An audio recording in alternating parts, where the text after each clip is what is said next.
அதாவது ஒரு திறமையற்றவனுக்கு பேரும் புகழும் வரும்போது அதை பற்றி நீ வருத்தப்படாமல் இப்படி எண்ணிக்கொள். எப்படியா? அடிக்கிற காற்றில் பறவையும் பறக்கும், பேப்பரும் பறக்கும். காற்று நின்றால்தான் தெரியும் பறவை எது, பேப்பர் எது என்று.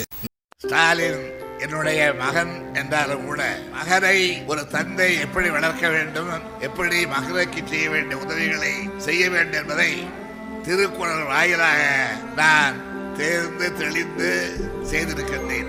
தந்தை மகனுக்கு ஆற்றும் நன்றி அவையத்து முந்தி இருப்ப செயல். மகன் தந்தைக்கு ஆற்றும் உதவி இவன் தந்தை என்னோர்தான் கொள்ள சொல். ஸ்டாலின் தெரிந்து செய்வார் என்ற நம்பிக்கை எனக்கு உண்டு. தெய்வமே தெய்வமே நன்றி சொல்வேன் தெய்வமே.